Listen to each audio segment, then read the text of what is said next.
Hey everybody, I'm trying to trying something out here, zooming in a little bit, get my head even a little bit bigger. Let me know if you like it or not. Definitely something that is a little uncomfortable for me because I feel like my head is huge. But I've seen a couple of other people who enjoy it because you can see the facial expressions better. Anyway, every what day is today? Saturday. I do I take a deck from that you guys vote for here on YouTube, and this week, Mono Black Lost Jitte won the vote. And so this is kind of like the Mono Black Skeletons or the Mono Black aggro list. So we've got the Forsaken Miner, which is a skeleton. We've got the Corpses of the Lost, which creates skeletons.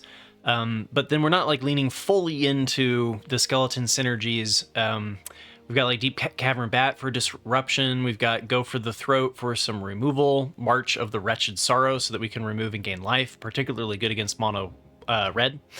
We've got Lost Jitte, which is the deck captain, if you will. And so this one is particularly good with the turn 1 of Forsaken Miner or the turn 1 of Tiny Bones the Pickpocket. Being able to play it and equip it for 2 on turn 2, and then immediately start getting charge counters on it.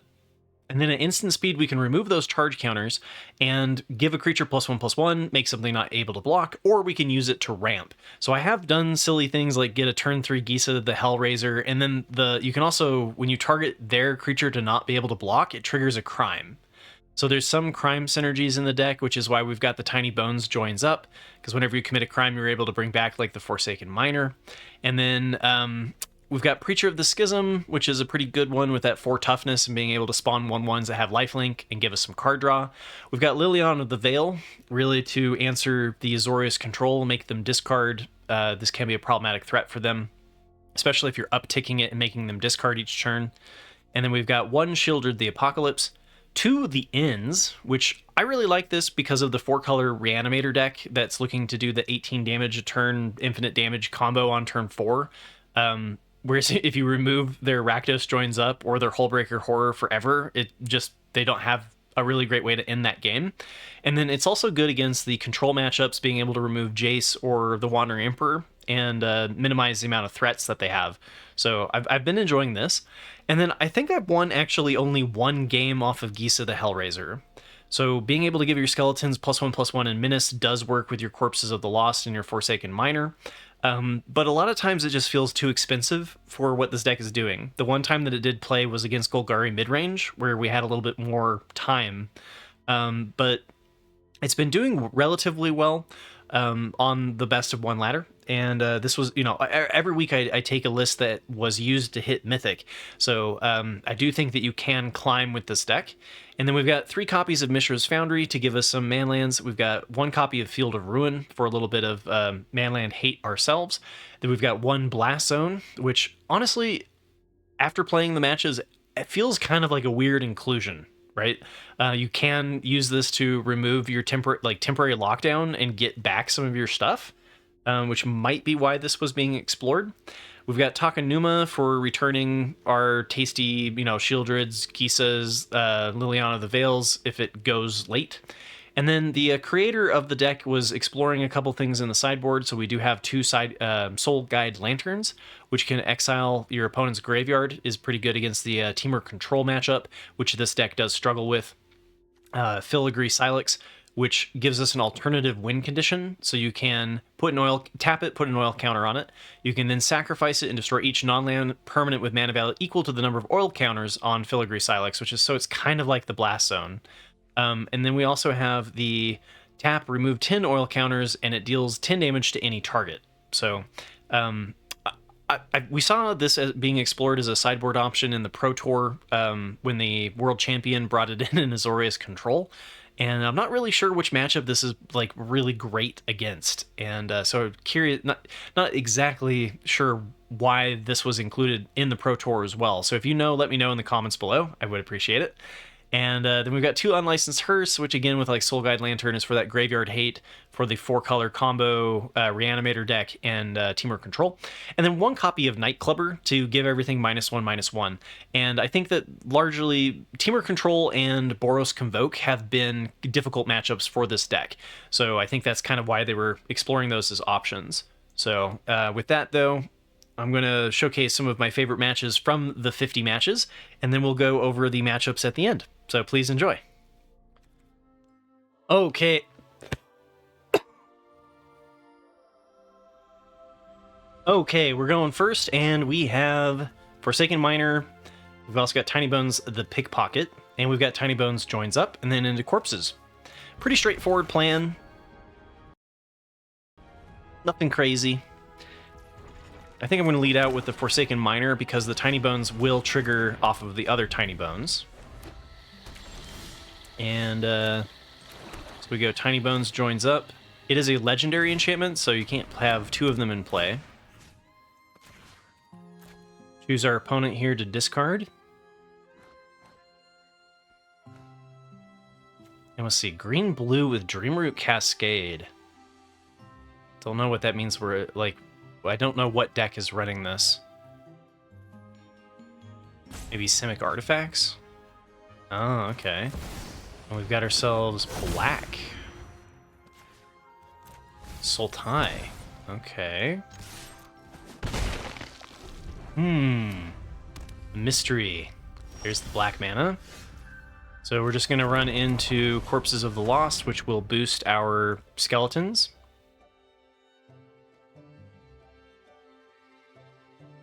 See if they have a counter spell here.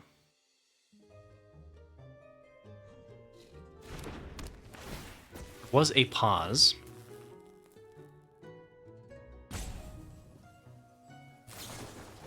Assassin's Trophy. Okay. Search for a basic land card.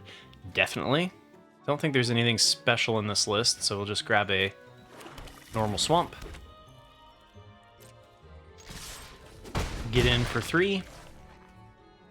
We could play the Tiny Bones Joins Up and make them discard another card. There is a little bit of discard stuff. You can end up discarding your own cards with, like, Lily. I guess I will. I think that either way you really could. Doesn't really matter.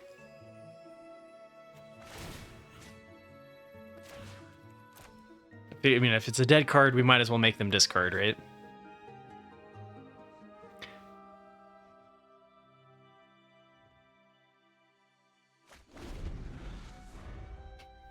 Okay, and now if we do draw a land off the top, because Gissa is a legendary, it will trigger a crime. So we'll immediately get the +2/+2. Oh, we didn't hit a land. Oh, and see, this is why this is where like it gets awkward, because if I play Gissa, or if I play Lily of the Veil here, I'd want to uptick it and discard Gissa, and that just feels bad. But so does just passing, right? And like, I do think we're up against control, so making them discard feels good. But I just, this is why I feel like the Gissa's a little bit awkward. It's so much, though, if they don't have a Wrath. It's such a good rebuild. This is a really tough choice. I think I'm going to play the Lily and discard Gissa. I mean, I'm going to attack first. But against control, this can be a win con. Enough with the mysteries. I guess I could just pass. We all have things we'd rather. I don't know. I could have passed and put the Blast Zone counters up to 3. That would have been an option. But I feel like I'm up against control, and if they can't kill Lily, getting Lily to 6 here is usually just a win condition in and of itself. And then I think that most of the time attacking Jace is it's a distraction. So just going to keep hating on their hand. I'm tired of your secrets. And hope that they can't mill us by the time that we win.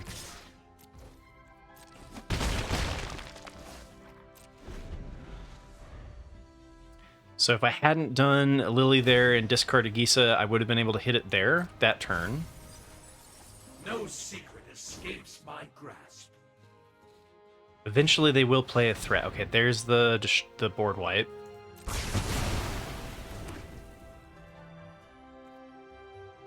So we can put 2 counters on Blast Zone. Not sure what I'm building up to with the Blast Zone. There's got to be something.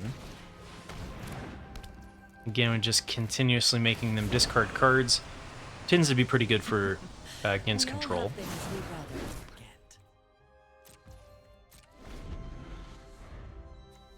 See, Jace is 4. Maybe we get this up to 7 so we can get rid of a Virtue? I'm not sure.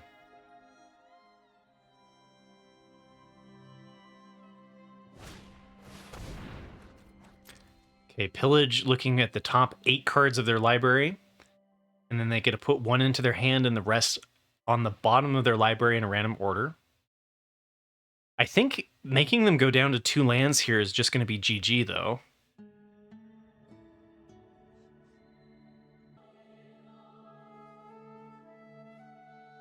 Let's see, how do we want to divide up their lands? They have 2 sources of green.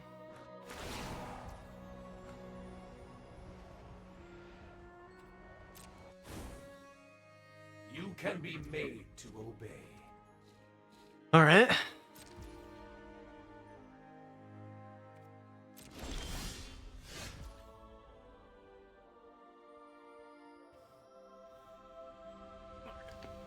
So I could uptick with Lily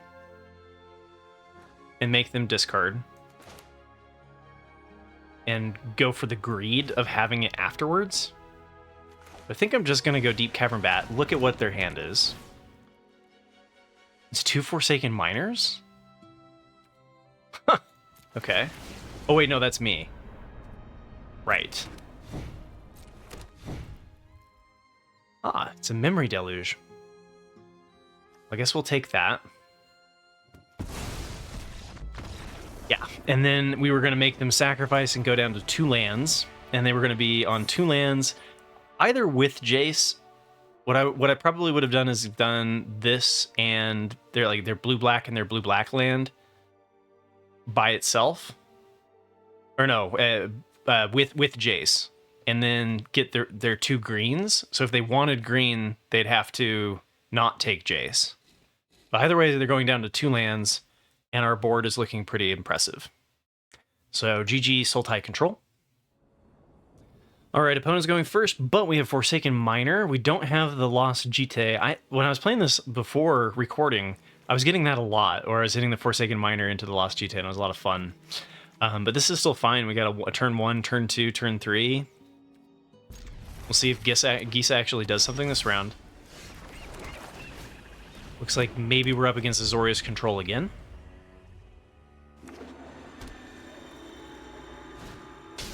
Ah, Philology Archaeologist is probably the 4-color Reanimator deck. So as long as we keep up Go for the Throat, they can't get us on turn 3. No pieces of the puzzle have been found yet. Probably Disruption over Go for the... Yeah, we want to keep Go for the Throat for removing their thing. Okay, so they've got 2 Abuelo's Awakenings. That's a little bit unfortunate. Because we need 1 piece of removal for each Abuelo that they have. See, Confounding Riddle, counter target spell. So either way, I'm countered. They're just going to counter... So I can't play Lily. If I take No More Lies and they whiff on land, then I could play Preacher. Maybe it's right just to take the Abuelo's Awakening and try to get rid of that option.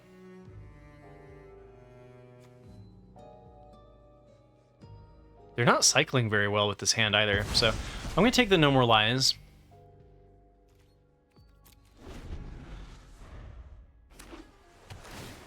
Okay, there's Surveil. They need 2 pieces of their puzzle. So they have blue, white up, so they could do a negate, but they can't do the confounding riddle. So Lily can't get down.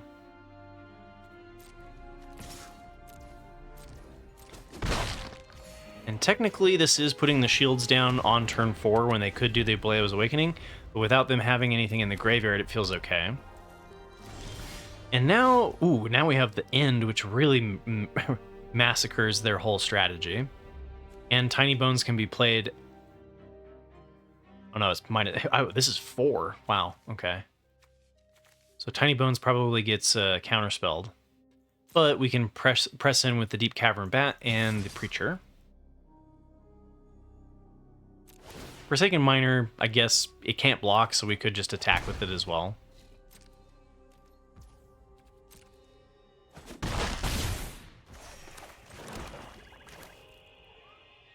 Alright, let's see if they tap out and let me get a Lily on the board.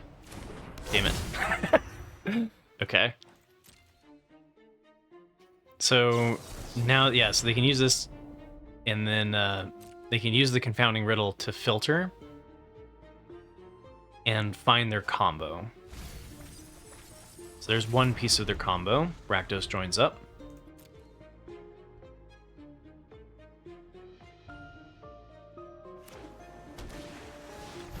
Depopulate. Okay, I was wondering why this deck wasn't running any Wrath. So like, sometimes they run Temporary Control, or Temporary Lockdown. Damn, okay, that sucks. If I draw a land, I can Lily and keep up Go for the Throat, though. Okay, that hurt the soul. I could risk it because they still need to fill the graveyard, right? So they don't have the Hullbreaker yet. So I think just making them discard feels pretty appealing here. And then we can probably ditch Gissa. Again, though, that could be a good way to flood the board. Oh. Do I take this opportunity to get Lily down? Because if they have this, I need 5 mana to remove the spell anyway. I think I'm going to decline here and go for Lily.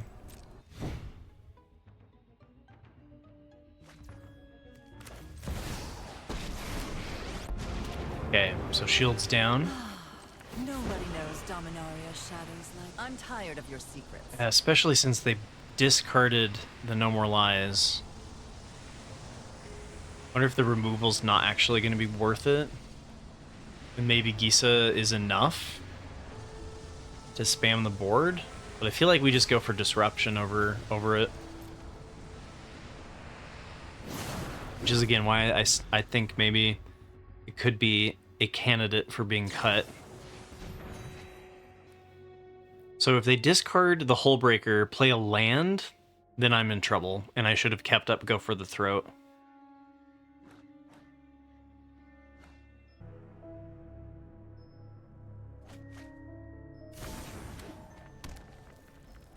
And they didn't hit it, okay.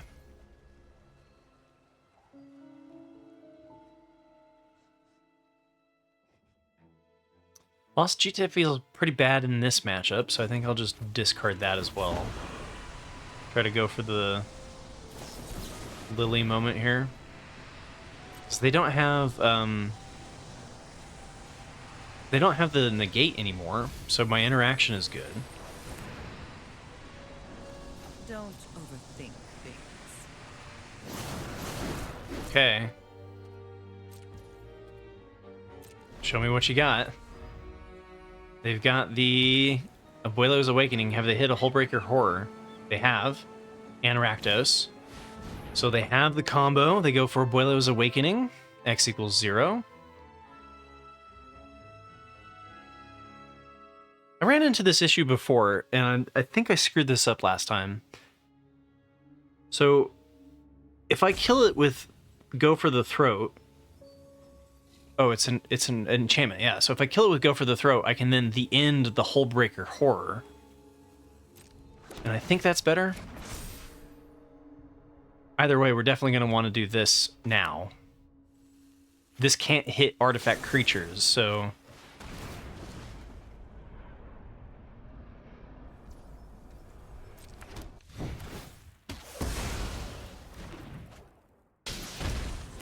yeah, they get a 9/9. And then this should just make them scoop. The end, remove a piece of their combo.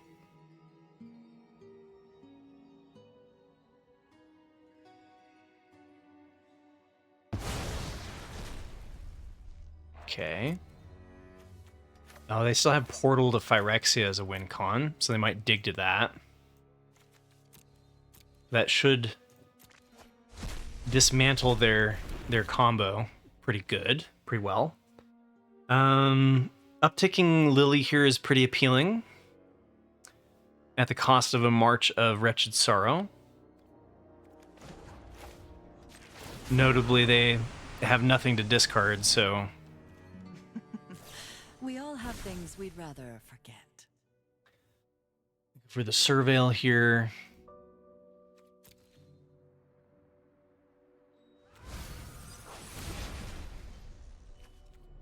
This is definitely a different take than I'm used to seeing. I wonder if resetting them on lands is actually beneficial.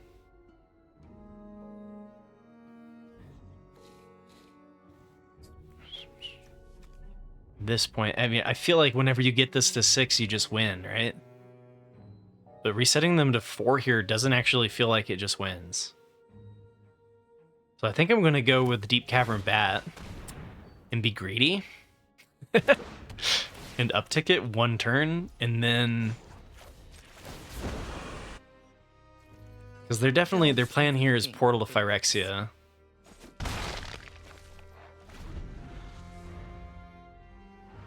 And...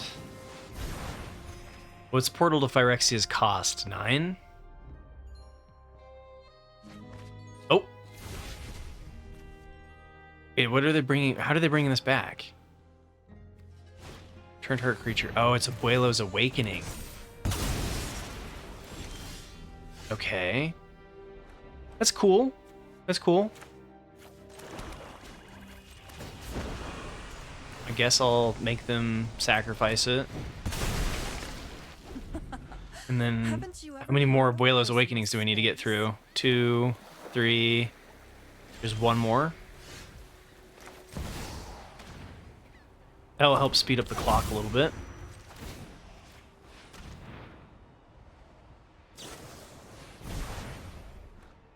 Down to 25.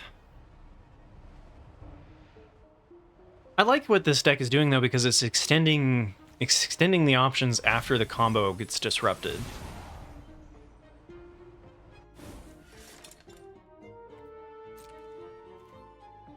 And now miners are going to start getting bigger.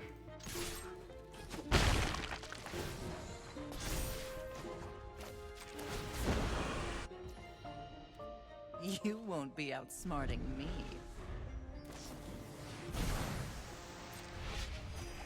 Okay. Cycling continues.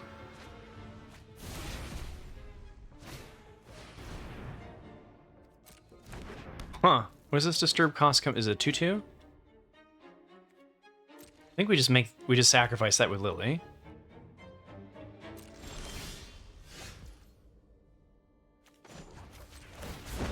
I think it seems okay.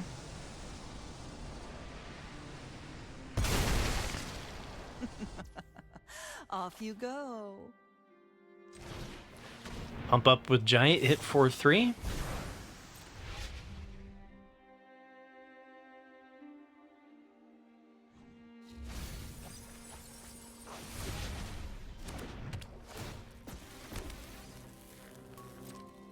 Oh, hit for 7. Wow.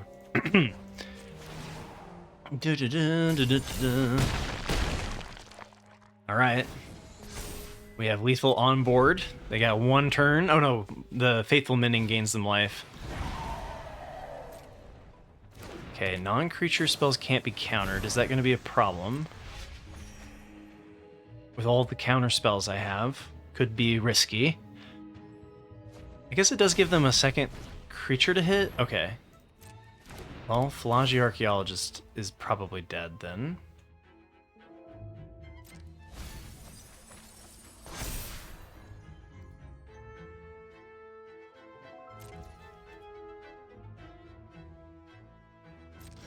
Okay. Again, we just down tick Lily here, move the Jitte over so that we can make this into a 4/3. And they're not dead yet, but they're close. Haven't you ever heard of personal space?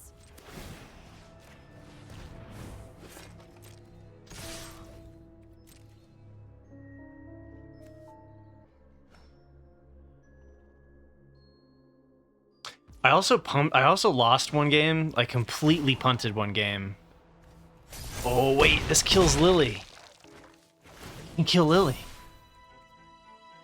So if they portal to Phyrexia, they have a line. Anyway, I lost a game where I totally forgot that this makes something unable to block. So they kill Lily here, and now if they can portal to Phyrexia and clear the board. The good news is that Lost Jitte can make something unblockable, which triggers a crime, which brings this back. So we get a like menace situation. Oh my god, they hit it. They're doing it.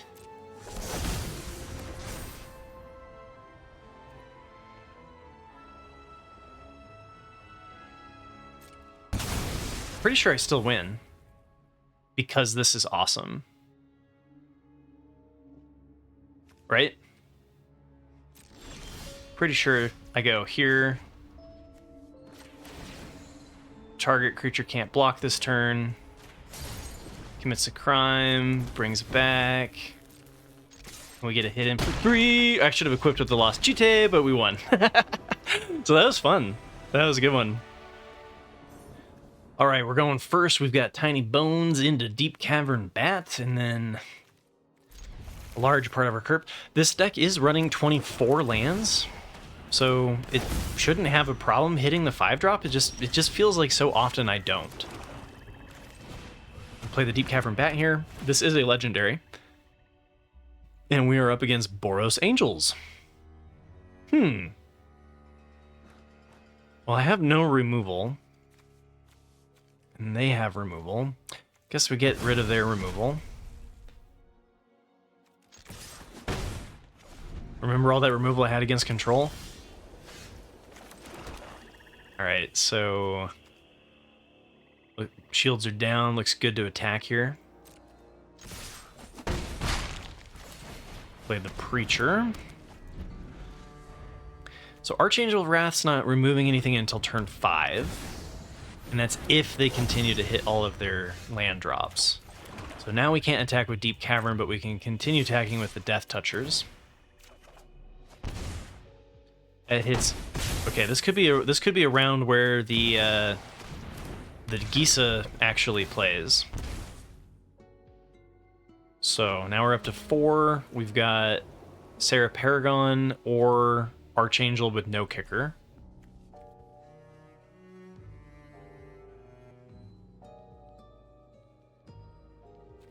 This one giving all of these. Ooh, Invasion of Zobacon. Okay.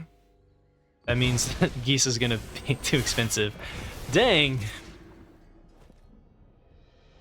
Again, this one, at the beginning of your end step, put a +1/+1 counter on each creature that attacked this turn. So I don't think it's worth giving them the Get Lost they could use this turn, so we just let that happen. We're not playing a Wrath or anything anyway. And now we go Creature of the Schism, swing all. Well, we'll swing all and then play Preacher.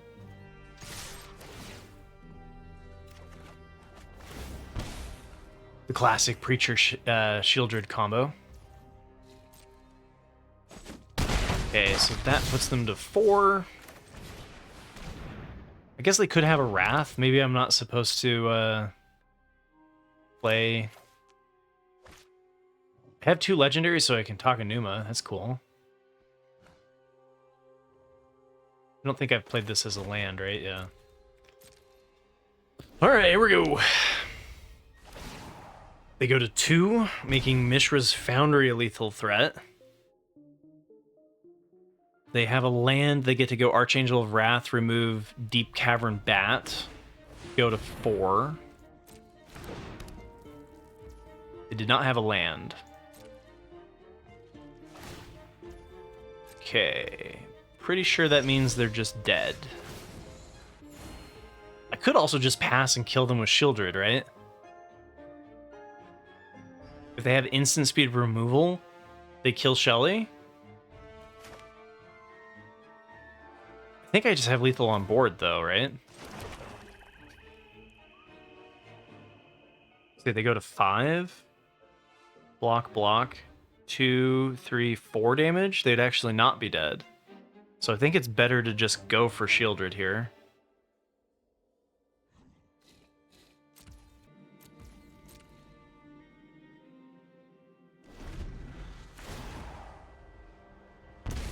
All right. I think I mathed that right, but who knows? That was Boros Angels. Thanks for watching to the end of the video. Didn't quite get to the 50 matches again. Played a little bit over 5 hours and was at 48. So could have made it. But the deck felt like kind of a tier 2 deck, honestly. It didn't just blow my socks off. I do feel like there's a couple of fine-tunements that could make it pretty good. Generally, though, speaking, it did well against the top parts of the matchups. So 11 matches against Mono Red, went 7-4. Felt pretty favorable, both for the prowess as well as the Mono Red aggro. And then we went 6-4 against Boros, and this was a mixture of Boros Convoke as well as Boros Heroic. And it did very well against Boros Heroic, and then I think it went 3-0 against Boros Heroic, and then 3-4 against Boros Convoke. So the Boros Convoke matchup is not favored despite this number. But not a terrible matchup. 7 matches and being in Boros Convoke is all right. It's already with the Boros Heroic in, it's only about 20% of the matches.